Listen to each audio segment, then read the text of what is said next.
but thanks for having me. It's an honor to be here. I have had a few different lives, careers before I found my way to agriculture.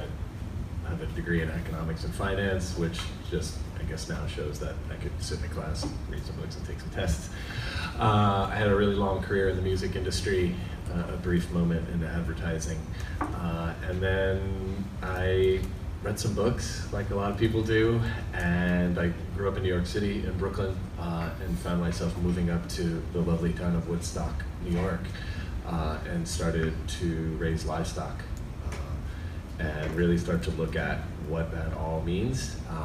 The Hudson Valley, sort of the breadbasket of that particular area of New York, was home to the Culinary Institute. I had a lot of access to people that were starting to look at how food was grown and how food was raised and those sorts of things, and I kind of deep dove into that.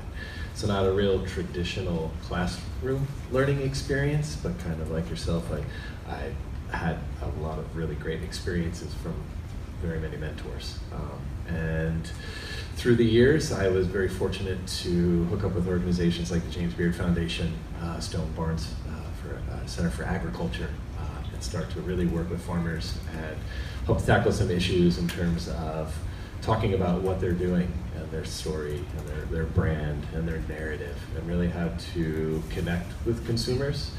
Farmers aren't always the greatest at getting out there and connecting with the people that are buying their food, because, surprise, they're busy raising and growing, and then training and connecting with people that wanted to have careers in either farming or as chefs or as butchers, which I trained as a butcher. So that's kind of my story, and it brought me out here. I met the folks at Kunoa about 3 years ago, and for 3 years we've been trying to figure out how to get me out here, and I'm here, and it's absolutely lovely. So, yeah. Hello everyone, my name is Zuckerman. I'm the farm manager at Kahumana Organic Farms. A little bit about my life story, I guess. So I was actually born in Austria, and my family moved out to Hawaiʻi when I was 3 years old. So I grew up in Hawaiʻi, I've been there ever since, actually at Kahumana. So I think, as far as my origin, I really identify with Hawaiʻi and like what it is and what it can be and where it's going. So I went to college, majored in foreign language and international affairs, double minor in economics and politics, really solid farming background. Then I was planning on moving to San Diego, came back after graduation for the summer, and the farm manager at Kahumana was leaving. And so they asked me to sort of step in for a few months, and here I am 7 years later. Hi everyone, my name is Jayme Barton. Similar to Christian, I actually ended up in ag by chance. I moved around a lot as a child, but I ended up coming out to Hawaii in 2004 because I thought I wanted to be a doctor, physical therapist. There was a really good program out here. And my last semester of college, I decided to do a study abroad trip. And that took me all over the world. I saw obviously things I never thought I would see in my lifetime. And I knew that I needed to change paths. But I didn't know really what I wanted to do. So after a bit of traveling, I ended up coming back out here to get my master's degree in global leadership and sustainable development, which is a really awesome program, but still very broad. I had no clue what that really meant or what I would be doing. And right around the same time I came back for grad school, I was looking for jobs and found a Kupu AmeriCorps internship. And I was just like, what the heck, let's apply and see what happens. It was a conservation internship, so I figured, all right, well, I'll figure out what this whole conservation thing means and what I'm going to be doing. And I ended up at the Hawaiʻi Agriculture Research Center. And 10 years later, I'm still there. I have done a whole bunch of really interesting things there. My day-to-day is different all the time. I don't have like a normal thing that I do. At that place, it's kind of shifting and changing depending on what's going on in ag. But yeah, I've always kind of thought of agriculture as being really connected to conservation because I came at ag from that realm, that world of kind of conservation.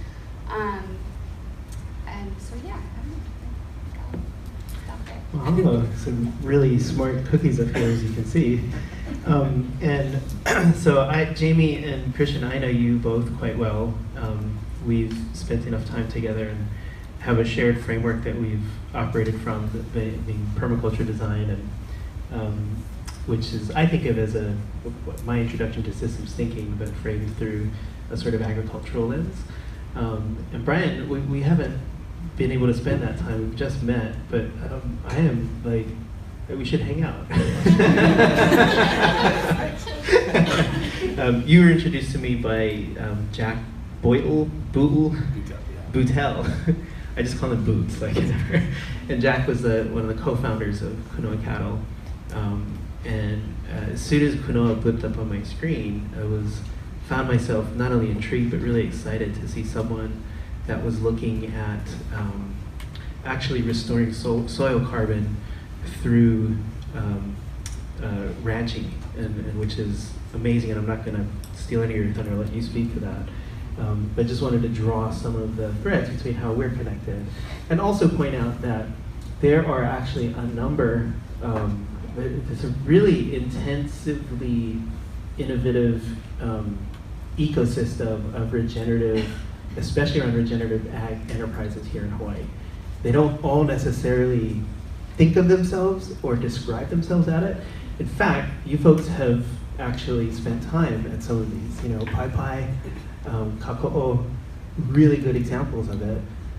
I don't know that they would necessarily use this language to help describe the things that they're doing, and it may not even be necessarily useful for them to do it. So, but in the context of today's discussion, it's certainly useful for us to start to try to make these things explicit and discuss and explore how these enterprises are actually going about creating a positive impact and restoring, repairing, and regenerating the damage that has been done to our primary sources of wealth, as it were.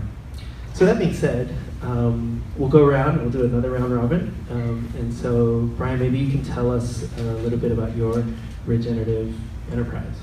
Sure. So I am the director of product for Kunoa Cattle Company. So that means everything that comes in the door, as it comes in the door, I'm pretty much responsible for it, turning it into a product that will find its way to the consumer market. So as some of you or all of you may know, the livestock industry kind of takes its lumps in terms of bad press, and a lot of it is obviously well placed. But there's a system that existed long before industrial agriculture, and that goes for both livestock and growing plants and things like that. That's restorative and regenerative, right? It puts back what it takes, and a lot of times it puts back more than what it takes. So it's a very simple thing that we're doing, is that we're putting cattle back out on the pasture, taking them out of the feedlots, and we're letting them do what they're biologically designed to do, which is to take sunlight and convert it into energy. And they're a very efficient converter of biomass, which is grass, and the energy that feeds us. So it's a fairly simple concept, because the cattle want to do that. That's what they do. And on top of that, we're taking land that you could say has been marginal land, and returning the nutrient back to that land through what cattle do, which is basically eat grass and poop. So they fertilize the grass. And so we take all those industrial outputs, or inputs rather, out of the equation and close that loop and keep it all very self-contained. And I think the other really interesting thing that we do in terms of leveraging is that side doesn't necessarily tend to be very tech-heavy. It can be in terms of tracking and looking at the stats of the animals and seeing what the soil makeup is and that sort of thing. But it's also, and we talked a little bit about this, is also conveying that message to the consumer. Because we can do all these really wonderful things, right? But if we don't connect with the consumer and tell that story and create that narrative for them, then it just doesn't really mean much, right? For them. So, and the leveraging of that technology is a really great platform to do that with, to tell that story. Yeah, mahalo. As you were sharing a very compelling story, I was being further awkward trying to tee up the video that we were going to run in the background. It obviously didn't work, but Kahumana, we did try. Bryan, I want to dig a little deeper on a couple of things you said. One, you said the word technology and sort of like, I'm not sure if this is really tech or we're looking for tech to help enable us. And I'm struck by, and Alec and I have had this conversation. I mean, the root of the word technology is the technical application of applied knowledge. And so technology doesn't necessarily mean our iPhones or iPads or screens or bits or bytes or blockchain, whatever. The Hawaiʻi system, the fish ponds, those are the technical application of a very deep knowledge that is applied to a very specific context for very specific outcomes that they're optimizing for. And so I'm struck between the parallels between what we have experienced in the fish pond and in the lo'i patch and with some of the things that Kunoa is doing. And I want to dig a little bit deeper. So let's talk first about existing conventional methods of production for livestock. So for a hamburger, how does a hamburger typically, under current sort of industrial production systems, without grossing us out too much, can you describe that sorted process? Oh, geez, yeah. So, all of this came around somewhere about the 1930s or so with the Green Revolution. And it wasn't really born out of any sinister, diabolical plan, right? We were growing population. We were trying to figure out how to feed the world, right? Or feed us. And so minds got together and figured out that if we take animals, right, very simply, and put them inside and bring them the food, we can manage them much easier. We can feed them, take out the waste, keep that system very self-contained, right, and it'll be more efficient. Nobody's ever accused the industrial system of being inefficient. They're probably the most efficient, but we know where that got us. And so as that system grew and our demand for obviously more meat grew, we needed more animals, we needed more confinement, we needed to make that system grow. So, I mean, it's fairly simple. All cattle spend the majority of their life out on grass. It's just what they're biologically designed to do. They are fermentation tanks on legs. So they eat grass and they ferment it in their rumens or chambered stomach. And that's what happens for about 9 months. After that period, then that's where sort of the industrial system diverges from the sort of pasture-based grass-fed system. In the industrial system, those animals more often than not go to what's known as a feedlot, where they're fed a high ration of grains. Corn, most usually. I know soy likes to get thrown in there, but cattle really don't eat soy. That really doesn't go into their feed. So it's corn, as well as other things. And that is really based on the fact that you can fatten those animals up very, very quickly. The average age of slaughter for most industrial cattle is about 18 months, so 14 to 18 months, as opposed to pasture-based, which is 30 plus. And all those animals will then find their way to a slaughterhouse. Most industrial slaughterhouses can slaughter about 1,200 or so head of cattle a day, which is a lot. And that results in millions and millions of pounds of beef product, which most of it then gets turned into hamburger. Most of that hamburger comes from the dairy side. Obviously, right, you have dairy cattle on the industrial side about 70 years old. And obviously, again, the industrial system not being inefficient, not wasteful, will take those animals and they will move into the food chain as hamburger meat. Millions of animals, and I'm sure you've all heard this statistic before, go into one hamburger, right? It's a whole system being funneled into this very small output, which is a hamburger. So my hamburger has, it's not just thousands of animals in there. Yeah, lovely. Yeah. Try tracking that with blockchain. So if I'm understanding you correctly, basically we clear forests to grow a bunch of soy and corn, which we then bushel up, bundle up, burn fossil fuels to ship them around the world to feedlots, where we feed the animals that have been raised in a way that they're used to eating grass, but we're going to feed them corn and soy instead, so that they fart more, and there's all kinds of other things that happen. I'm so concerned with cows and farting. Cow farts, man. Yeah. But the methane, right? doesn't work that way, but that's a whole other. Okay, okay. Yeah, if we have time, we'll go and just bust that myth. Yeah, pun not intended. But basically, I mean, you use the word efficient a number of times, and I'm just, in my mind's eye, I'm going back to the initial graphic that I pulled up. And Morgan, if you can flip back, maybe that might be a helpful reference. And I can certainly understand how, yeah, it would be efficient through the lens of like optimizing for financial gain. But as we've realized, as we've experienced, it's enormously inefficient and indeed problematic, right, in these other primary forms of wealth or well-being or indicators, right? Yeah. And efficiency can't be the only metric, though, right? Right. And so that's where we are right now, is trying to figure out what the other metrics are. I'm gonna come back to you on metrics, because I'm particularly obsessed with metrics.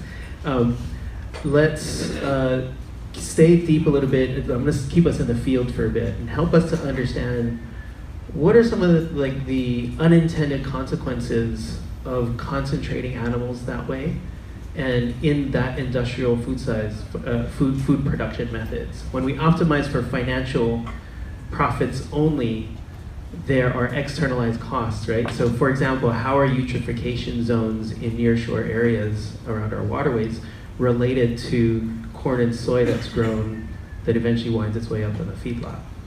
I mean, the problem with that system is all very well documented, right?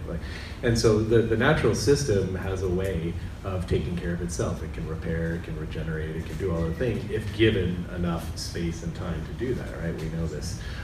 So I mean, we're looking at dead zones, right, in our ocean, the destruction of coral reefs with agricultural runoff.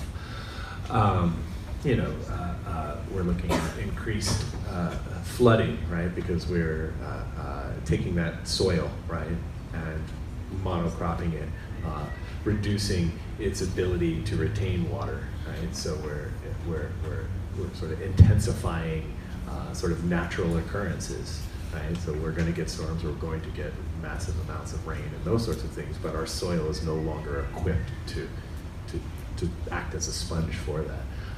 I mean, and honestly, I think the most important thing is our own health. Right?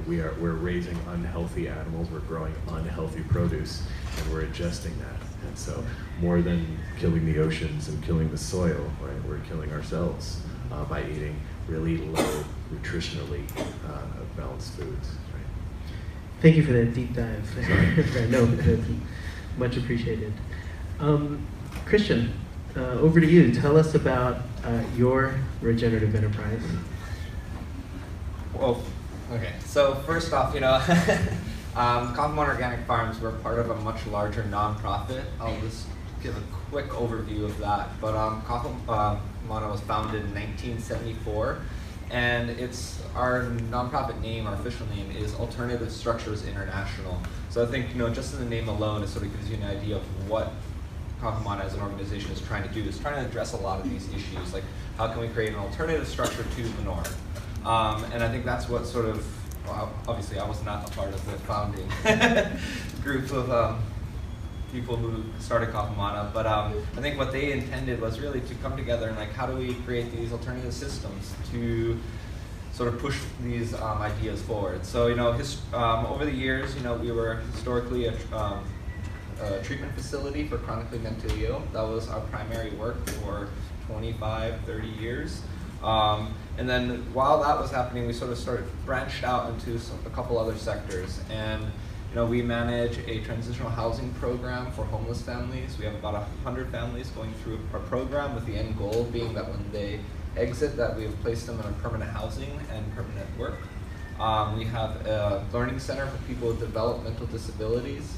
So we have a lead program based at Kahumana, and then we have a windward program where we partner with the Autism Foundation of Hawaiʻi.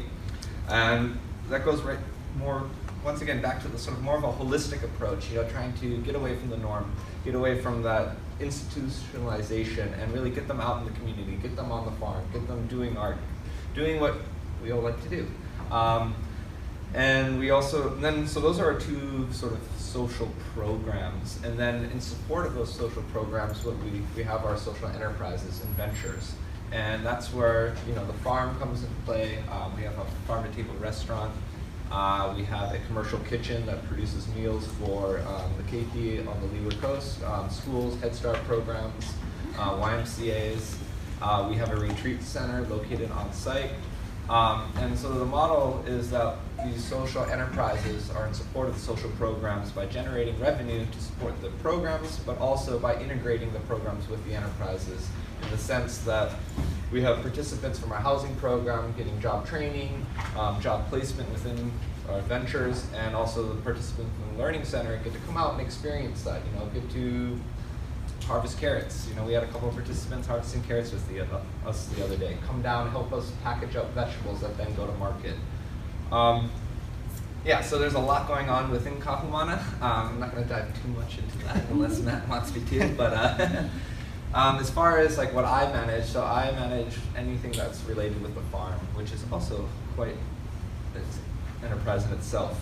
So like I said, I grew up at the farm, and when I started 7 years ago almost, it was really sort of pretty small scale, you know, about maybe $5,000 to $10,000 in revenue, and we've really in the last few years like scaled that up to being a pretty productive farm. And you know, as far we have, you know, we're production oriented, but with a regenerative and permaculture mindset. You know, so our goal is that we're growing as much food as possible, but looking at the whole thing as more of a larger ecosystem that, you know, we're putting more back than we're taking.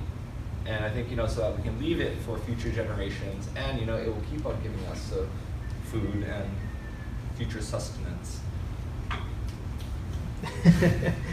Ayo.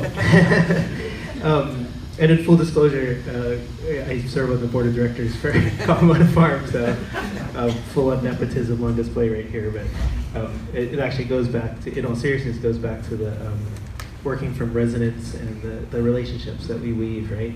Christian, you did a really great job of distilling and explaining all the different ventures that is Kahumana, and explaining how the farm is related and supporting that.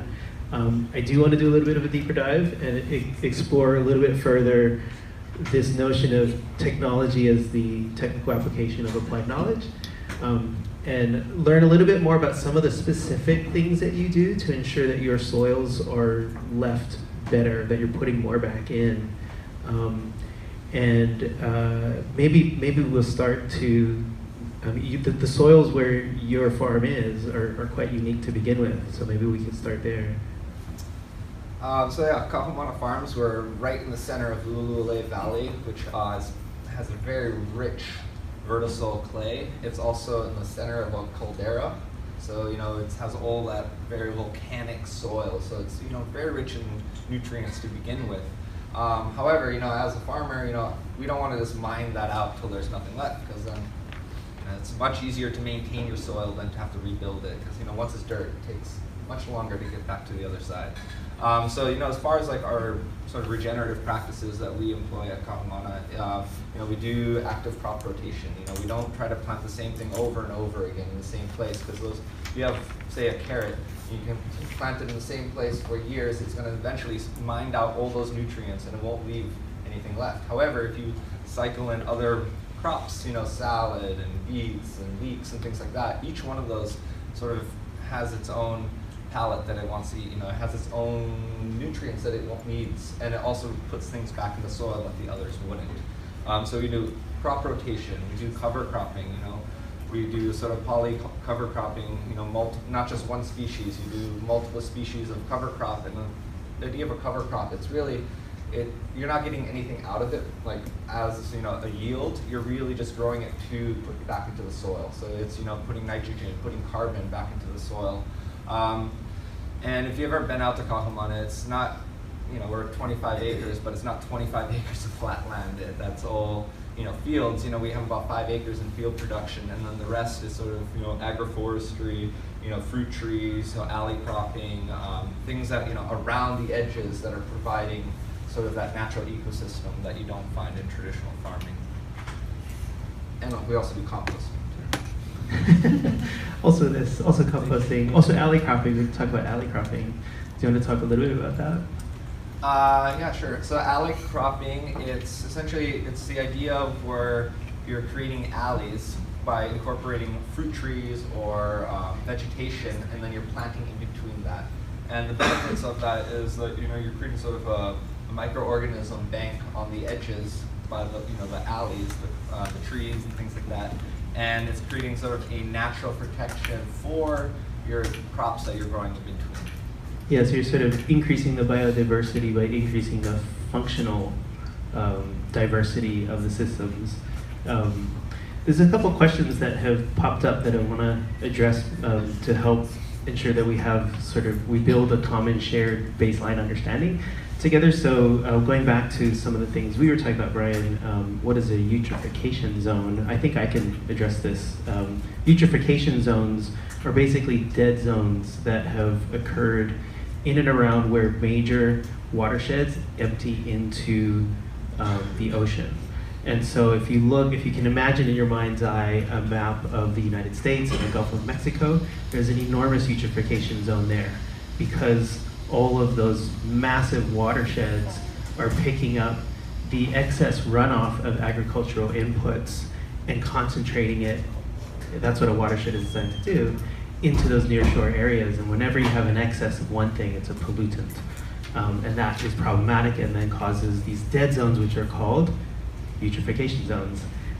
Question for Christian, what is cover cropping? And I think that, yeah, we're gonna let Jayme actually address that. And then there was also another question, or a series of questions, sort of around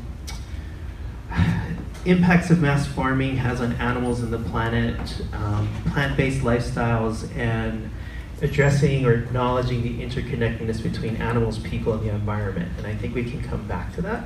And I think that Jayme's introduction to some of the work that she's doing will help provide us some context to understand that. So Jayme, Sure. Tell us about your regenerative enterprise. Sure. So just to give another kind of background thing. So the organization that I work for, Hawaiʻi Agriculture Research Center, was formerly the Hawaiʻi Sugar Planters Association. So the background really there was plantation ag, but I came on board as that was really kind of going away, right? And with the closure of the last plantation in 2016, diversified agriculture, well, for the last 30 years, diversified agriculture has been really growing, but I really see now these types of enterprises as the future of ag. We're moving away from that plantation style and all of the things that came along with that. And I think there's this really unique opportunity for us right now as people who work in ag, but also just as people who eat food, to help us redefine our narrative and reshape the way we talk about what we're doing in ag. I said, I came into the ag world from a conservation background. And actually my first boss was a soil scientist. So I'm so excited to have all this discussion about soils right now because that's really where I geek out on, or what I geek out on. But yeah, so I think there's all of these different types of more relevant science and technology that can be applied to agriculture now. There's new ways of managing land that maybe we didn't know in the past. You folks have probably all heard about the Dust Bowl, right? And tilling all the soil, and that was a really big problem. That's how the Natural Resource Conservation Service was formed. We didn't know what we didn't know, but now we have these new tools and we have these new resources that we can apply to the land to better manage the land. And the exciting part for me about that is that we can start to talk about farmers and ranchers as land stewards, and we can talk about the ecosystem services that they're providing. These new ways of managing land are actually providing ecosystem services that sometimes go unnoticed to the islands. So the work that I'm working on right now, like I said, it's different every day, so I figured I'd focus in on just a couple of things. One of them is agriculture education. So we are trying to work with the next generation to educate them about agriculture in general, farming, ranching, and just trying to provide them with information about all of the opportunities that exist for them in the state of Hawaii if they want to get into natural resource management or agriculture. And so we run a series of camps and programs where we bring the students out to the farm, have them get their hands dirty. We started a new program just 2 years ago where we have a group of 4th grade students come out 3 times to the farm. So the first time they plant, the second time they weed, the last time they harvest. And we've tried growing a couple different crops with them, but my favorite crop to grow with them is beets, because 4th graders don't typically like beets or even know what a beet is. And so what's kind of cool about that is, we'll talk to them, or I'll talk to them on the first day and be like, so do you guys even know what a beet is? Have you seen one before? Have you eaten one before? And usually we get like 1 or 2 people raise their hand, oh yeah, I've had that. And the people who haven't, they're like, well, what's a beet like?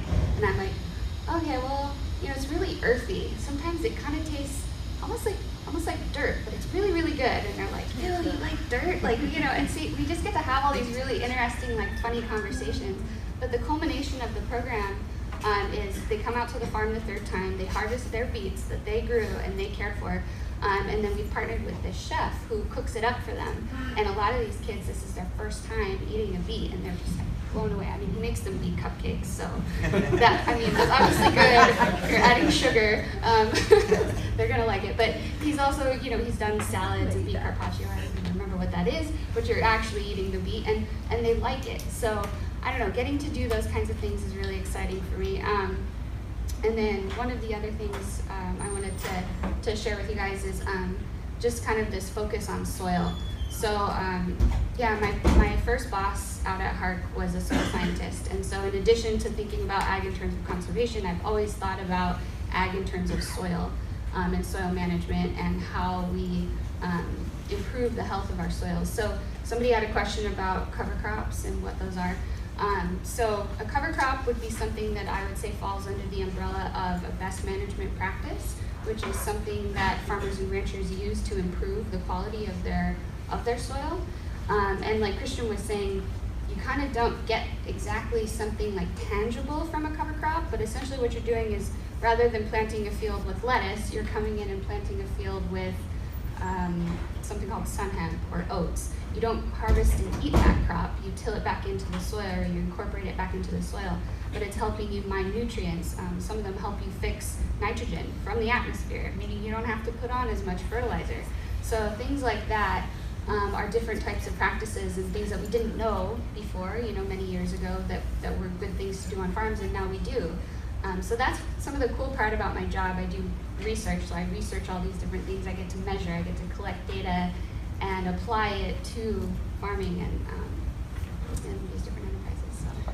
So. Jayme, I don't envy you in attempting to explain what you do because you do so many things. No, I hope that wasn't too confusing. Well, it was really great and all over the place, but very helpful explanation of cover cropping.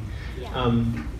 So just for some context, I'm going to kind of oust you and share some of the other incredible things that you're involved with. Do you still do seeds for tomorrow's summer camp? Yeah, so we still do that camp as well. Yeah. And that's a week-long camp. And actually in that camp, it's going beyond just planting and harvesting your crop. We're actually bringing, it's now middle school through high school age folks into our research facility, and we're teaching them about agriculture, but it's not like just this is how you farm. It's like we're teaching you about natural resource managers. We're teaching you about the importance of watershed management, how to prevent erosion. There's all of these different potential careers that are tied into agriculture. You could be a farmer, you could be a scientist. There's so many cool things that you can do. And at the end of that program, we have like a little mini business competition. And so they create and develop their own business around some kind of agricultural product or thing that they got to learn about during the week while they were out at our place.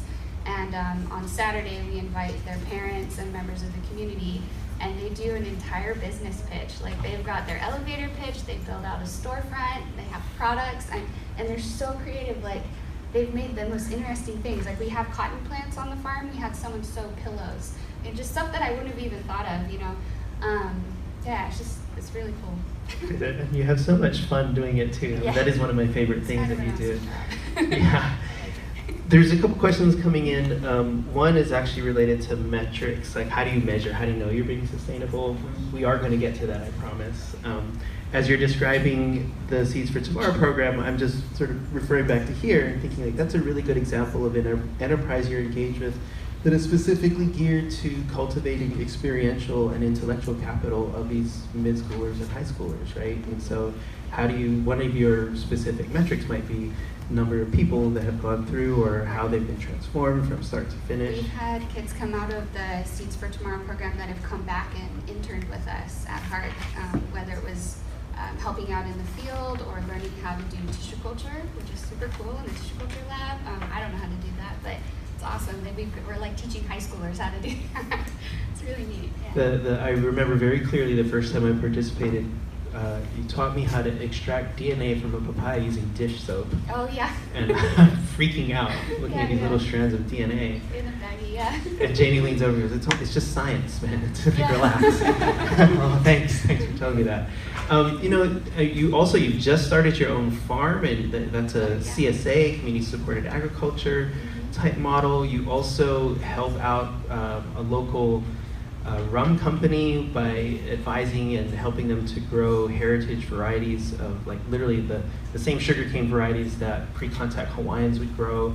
That is now we're leveraging sort of the demand for homegrown single origin rum to be able to help cultivate and build resources to support the redevelopment or the fortification rather of these heritage varieties.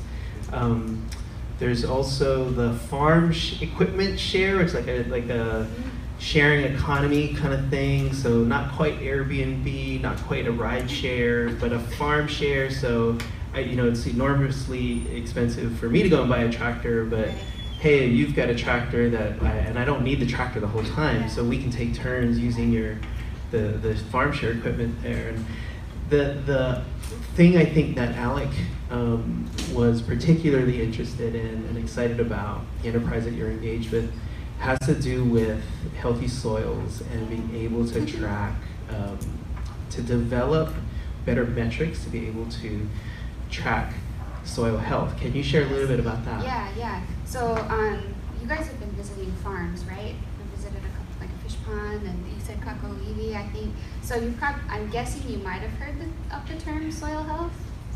Does that ring a bell? It's become kind of a buzzword, so everybody's talking about soil health, right? And back in January, I went to Soil Science Society of America conference and went to every session where they were talking about soil health, because I was like, well, what exactly is that? What does that mean? Why does it matter? Sorry,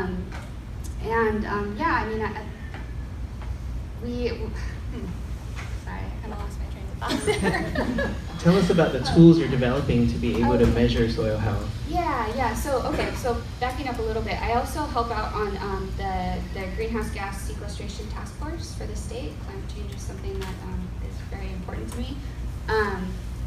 And so through the task force, I was attending the meetings and realizing that they were having these conversations about getting Hawaii to be greenhouse gas neutral. And we knew we couldn't get there just with emissions reductions alone. We had to do carbon sequestration. And as I was sitting at the table looking around, I didn't know there actually was a rancher at the table, but I didn't know him yet. So I'm looking around going, where are the farmers and ranchers here? Because they're telling us that the farmers and ranchers are going to sequester all the carbon. And I'm like, do they know that? I hope somebody's told them that. Turns out the ranching industry is very involved in that. The farmers not quite as much. And so I had said to some of the task force members, like, I think we really need to get a pilot program going and start working with these guys, because I think one of the big fears for farmers and ranchers, well, I know in California, they're more concerned about government regulation on what they do on their farms than they are about climate change. They're worried that the government's going to be like, stop tilling your soil. If somebody said that to Hawaii farmers, like, would you be able to do that? No, there's no way. We don't have the equipment, the resources, the research, the information to make that happen. So I saw the need to start a pilot program and get something going. And we actually got some funding through the Natural Resource Conservation Service last year. And actually I found out yesterday we just got some funding from the state, so yay. But I will say there's a program in California Healthy Soils Initiative, and they've got like an $8 million budget. We've got an $80,000 budget. So it's not a lot of funding, but I think we're gonna have a big impact. And really what we're trying to do through our Healthy Soils program is partner with farms and ranches and start looking at some of the practices that they're using, like cover cropping, like alley cropping, like intensive rotational grazing management, things like that help build soil carbon. And the reason that matters is when you can increase your soil carbon and your organic matter content, you're providing so many ecosystem services beyond just increasing yields on the farm. You're actually able to hang on to water longer. That helps recharge aquifers, right? That helps your soil be more resilient in times of drought, in times of flood. It also decreases erosion and runoff of soil and nutrients into waterways and into the marine ecosystem. Actually, my husband, he's working for the state in marine resource management, and we have these conversations all the time about how what we do on the land directly impacts what he's seeing happen in the ocean. And so we've been brainstorming lately, like, probably a big idea, I don't know how we'd make this happen, but we were like, man, it'd be great if we could get like NOAA together with the state and everybody could work on this together and, you know, look at it as this more holistic thing, because they're not two separate things. Like, it's gotta all be looked at as this kind of holistic system. So anyway, so I will stop it. I love how, like, just on the side, my husband and I are trying to figure out how to connect all the agencies that should be talking to each other. Yeah. That's it is all connected. I love there's so much potential for digital technology to enable and empower what you're describing, being able to actually develop tools, techniques, technologies to be able to track and measure improvements in soil carbon. And you know, we saw Greta Thunberg talk earlier today. If you've read the ICPP, the report, some of those reports, they run like 400 plus future scenarios on what potentially might happen relative to the increasing amounts of carbon. In 324, some crazy number like that, of the scenarios in which we're able to keep global warming down below 2 degrees, which 2 degrees is pretty serious as it is. But basically more than 3/4 of those scenarios involve carbon drawdown or sequestration, actually bringing carbon out of the atmosphere and sequestering it in a manner where it is rendered non-harmful. We're reducing that excess of a resource that has become a pollutant.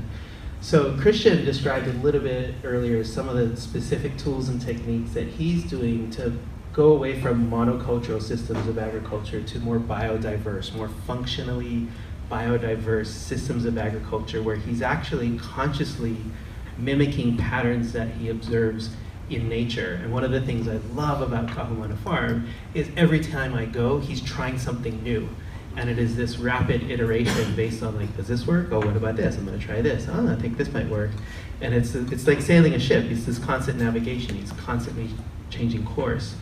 And so we can think of, for example, forests and how forests have different layers and how you're mimicking that and some of the things that you're doing. And I wanna, there's some questions in and around this relationship specifically about animals. So I wonder if we can just, like, how do cows help us to sequester carbon in soils? Can you break that down for us? Like what? Yeah, I mean, very simply, so Jayme talked a lot about the Dust Bowl, right? And so the desertification of pasture land, right? That used to be fertile, and now is kind of desert. I don't know if anybody knows about Alan Savory and the Savory Institute and the work that they do in terms of restoring soil health, climate change, and desertification. But it's kind of simple, but not simple, right? Like, so at one time, right, we had sort of natural cattle, if you will, wild ungulates, right? We killed them all off, right? But so what we're trying to do now is mimic that with livestock. So we're trying to mimic that very natural occurrence of where you have ruminants, which again, ruminants are cattle, sheep, goats, deer, animals examples like that that are converting this biomass. Bryan, can I just jump in Sure. 1 sec? So I'm thinking, and correct me if I'm wrong, Yeah. The North American continent, pre-contact, Mm-hmm. my understanding is that the large ruminants that used to roam would be these vast herds of buffalo. Exactly. And yeah. they would be constantly moving across the landscape. And Mhm. so their natural interaction with the landscape was such that humans are not able, we do a very poor job of converting grass into energy, right? Yeah, we can't. We can't. Yeah. We flat out, that's just not, Would yeah. not be We good. can't eat grass, poop, and be happy Yeah. like a buffalo can. But so these vast herds would move through the prairie and the grasslands. And as they did, because they're in constant movement, Mhm. they were actually beneficial because they would graze on the grass. Sure. And then the grass co-evolved to be able to be like, hey, that's a stimulant for me to grow. And they were perennial grasses, meaning that their root system would actually go deeper. Deep into the soil, yes. Got it. And so the natural movement, the natural pattern of that relationship has been disrupted, right? Sure, yeah. But that's what you're referring to, like what used to happen in past? Exactly. Okay, thank you. Yes. And then so with overgrazing, right, so we take these animals and we put them into these massive grazing operations where they're eating down the grass and destroying the root structure of that grass, never giving it a chance to restore itself. So the practices that we employ and people like us will sort of take the idea of this mob grazing mentality where you put the animals into a very small area, paddock, if you will. And there's lots of ideas in terms of how tall you let the grass grow, and there's lots of different reasons in terms of like the health of the grass and the health of the animal and all that sort of thing. But the idea is that they eat the structure of the grass not all the way down to the root. That grass then has a chance to restore itself. The animals move on to the different paddock. So you're mimicking that So natural we pattern. mimic the natural sort of migration in a very small area. And it works really well because what it also does is not just benefit the soil, but it benefits the ecosystem in general, right? So you have these cattle, they're eating that grass, they're pooping, right? Insects come, very important, right? From those insects, then birds come. And you're restoring that whole ecosystem. And we've seen that, right? They've reintroduced bison, right, back onto the plains, and we've seen some of the restorative efforts that have occurred because of that. Thank you for breaking that down. That's very, very helpful. I remember we spent a lot of time talking about soils here. And when I first was introduced to permaculture, for example, like, why are we obsessing with soils? It's dirt, like it's everywhere. But then when you think about it, like it's alchemy. It's literally magic. It's that, I've worked in places where the topsoil is literally 1 inch or less, and that is the thin margin of life that is going to sustain your food production methods. And so it is a precious and amazing resource that is literally all around us that we have treated so poorly. Yeah. I heard somewhere else that in a teaspoon of healthy soil, the biodiversity of the microorganisms in there is, actually heard it described to me as, it's like Star Wars if you look under a microscope, like spaceships, like, yeah. But in terms of number of creatures in healthy, it's comparable to like a healthy Amazonian forest or whatnot. So thank you. I mean, obviously, as you can tell, I could geek out on this and talk about this forever, but I'm cognizant of our time and our bellies, and I know that lunch is on its way. So there's a few more questions that have come in that I want to give voice to. I don't think we're going to get to all of them in this panel, but I'm going to do my best to help wrap it up and tee us up for the next portion. Some of these questions we are actually going to be able to explore in the afternoon session. How do you address lifestyle, which I assume is part of what regenerative farming responds to? How do we incentivize capitalist or financially driven firms to switch to better/sustainable practices, sacrificing efficiency and profit? Those two specific questions, we're actually going to do a deep dive into that with me this afternoon, provided you're sufficiently caffeinated and can stay awake with me. We'll be doing a deeper dive specifically on that this afternoon. I want to do like a rapid fire round to address this question because it's come up a bit.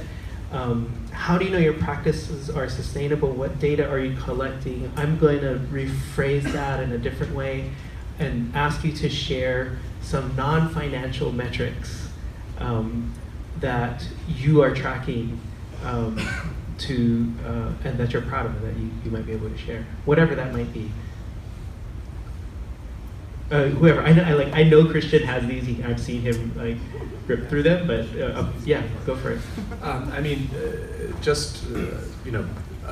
Kunoa as a company, we've grown fairly quickly. So sustainability means success means many different things, but the amount of jobs that we're adding, so we're hiring locally in the community, so we can use that as a metric. The amount of farmers that we have. We're kind of an aggregator. We have our own herd on Kauai, but we also aggregate from other farms that sort of follow our methods. So we're adding new farmers. So that's another way to tell. We connect with a lot of food professionals, not just here, but also it's starting to grow on the mainland, where people are starting to pay attention to what we're doing. Hawaii is very uniquely situated in a particular place on this planet that is really conducive for raising grass-fed livestock. Many places on the mainland aren't, just because of the amount of grass that's available and things like that. So those are all really kind of sort of slightly anecdotal, maybe. No, that's great. What I really love is all of those metrics were people focused. Yeah. Well, that's, I think, you kind of get lost on, like, I'm dealing with cattle all day, or hogs or chickens, but like the end result is, how does this impact the community, your smaller local community, and then obviously extrapolate from out there to the planet. So yeah. Beautiful, thank you. So as far as like the farm goes, some of the metrics that we sort of look at, I think most importantly is like sort of the quality of the produce, right? It's like having that flavor, that taste, something that you wouldn't find in a carrot from Costco or salad from Costco. It might be organic, but that still had to travel from the mainland, and it was probably done at a very, very large scale, where a lot of that detail is sort of lost. So for me, like a metric, it's like this is the taste of that, having people come back and want that again, so I think that's a big metric, is this the quality and the flavor that you can get by doing these regenerative practices, at, not a small scale, but sort of a holistic scale, where, we're still taking all these ideas that we've sort of been talking about today into, putting them into action. Another, I think it's a sort of yield. I think, you'll see, we have maybe 5 acres in field production, and we produce about 100,000 pounds of food annually, if not more, as we continue to grow. So I think, just like that small amount of space can produce a lot of food if it's managed properly. And then I think, another metric, we have a farm apprentice program. So, we have apprentices who come and live on the farm for a year. They work full-time on the farm, and they get to get that full sort of experience of what it means to be a farmer. And I think, personal metric, is just to see that sort of like, when they start, they have sort of not sure what they're doing, but then a year later, I could just let them run the farm, more or less. Maybe not quite, but maybe not quite. But just as like sort of allowing people to sort of explore their interest, whether then letting them develop that and then move into their sort of focus and interest area, and then if they want to continue on at Kahumana, we allow that also, and that's really what we're looking for, is to grow farmers to sort of take these ideas and sort of start getting that what do you call that, exponential growth. Mahalo, Christian. I love that your first metric is something that, like, how the heck do you measure taste, right? Like, is that some things that matter don't lend themselves to be measured easily. And similarly, you went directly to like a biometric, like pounds of food, like how much momona is our land, and then you ended on people. It's really beautiful. Jayme, what are some of the metrics that come to mind that you're, You folks are all tech people, right? Coders? No, not some people? No? Oh, geez, sorry. I was going to say we have something in common, and that being data. But hopefully you like data as much as I do. I'm a researcher. I like numbers. So my metrics for success are really data focused. So again, going back to soil, We're doing a lot of soil sampling over time, looking at how the practices that we're implementing and that our farmers and ranchers are implementing are helping create healthier soils and inevitably having better impacts on the ecosystem as a whole. And also just getting the word out about what we're doing. The more people that I'm hearing from that are interested in this concept of farmers and ranchers fighting climate change, I mean, that narrative is so exciting for me. And so the more people we're bringing on board with this project, the more excited I get about it. So, Beautiful. Thank you. There are more questions coming in, but I am, my belly's rumbling, and if mine is, I know that yours is. So I'll give them voice, and then maybe we can take these questions into our luncheon discussions. We had someone ask to please describe more about native fauna and flora so we can better understand what we are regenerating. I am sure that there is a lot of that latent knowledge here in the room with some of our homegrown folks. I'm also happy to have that conversation. How does sustainable farming practices impact the costs and accessibility for consumers? This is a particularly interesting question to address to us all. You all come from various disciplines of education outside of ag. And in full disclosure, I do not come from a formal education background. I'm sort of, again, part of a very non-traditional path. How do you envision the next generation of farmers and ag innovators taking shape? That, I feel like, is a great question to go to the break on. What I'd like to do is thank each of you for taking time out of your busy schedules and away from your loved ones to come and share with us. And I want to invite you to give a warm round of applause for our panel.